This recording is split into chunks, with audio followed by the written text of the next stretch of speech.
Bonjour, dans cette vidéo, je vais vous montrer comment créer et supprimer des comptes sur le Huawei MateBook D16. Pour cela, il vous suffit d'aller dans vos paramètres. Ensuite, dans les paramètres, allez dans Compte, puis faites défiler vers le bas jusqu'à ce que vous voyez Autres utilisateurs. Cliquez maintenant dessus et allez sur Ajouter un compte. Cliquez dessus et maintenant il vous sera demandé de vous connecter au compte Microsoft de cette personne, mais je suppose que vous n'avez pas les informations de connexion de cette personne comme l'email ou le mot de passe. Donc, si vous ne les avez pas, cliquez sur « Je ne possède pas les informations de connexion de cette personne ». Et maintenant, vous pouvez soit créer un compte Microsoft, soit cliquer sur « Ajouter un utilisateur sans compte Microsoft », ce que je recommande parce que cette personne, si elle le souhaite, pourra se connecter avec un compte Microsoft plus tard, mais ce n'est pas nécessaire. Donc, cliquez là-dessus. Maintenant, saisissez le nom d'utilisateur de cette personne. Je vais donc lui donner un nom rapidement. Maintenant, entrez un mot de passe. Vous pouvez passer cette étape Vous pouvez laisser ces deux champs vides, ainsi il n'y aura pas de mot de passe, mais je vous conseille d'en mettre un.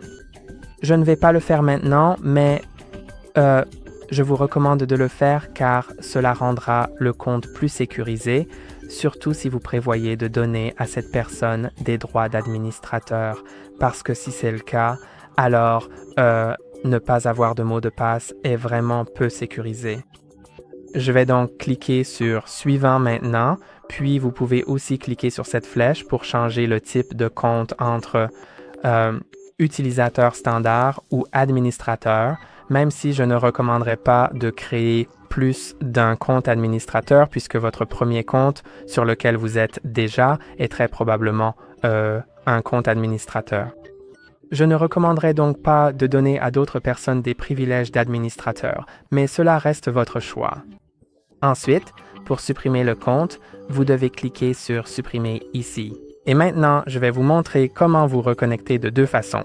La première sera pendant que vous êtes connecté à un autre compte, puis comment se reconnecter depuis l'écran de verrouillage. Je vais donc cliquer sur le bouton « Démarrer » puis sur le nom de mon compte, et maintenant je peux cliquer sur les trois points et simplement me reconnecter à ce compte. Maintenant, je dois simplement me connecter et il faudra patienter un instant lors de la première connexion, car certaines choses doivent être configurées. Ensuite, je vais vous montrer comment vous reconnecter depuis l'écran de verrouillage. Et ici, vous avez quelques questions. Je vais donc simplement cliquer sur « Suivant », mais vous pouvez les examiner et désactiver certaines options. Et ici, vous pouvez voir que je suis connecté au compte de cette personne. Et maintenant, je vais vous montrer comment vous reconnecter depuis l'écran de verrouillage. Pour cela, je vais d'abord verrouiller mon écran. Je vais donc appuyer sur Windows et L en même temps. Maintenant, je vais simplement cliquer n'importe où pour accéder à la connexion et vous pouvez voir ici que j'ai deux comptes. Je vais donc simplement me connecter à mon compte principal. Ensuite, je vais entrer mon empreinte digitale ou mon mot de passe et je suis connecté. C'est tout pour aujourd'hui. N'oubliez pas de liker et de vous abonner. À la prochaine fois.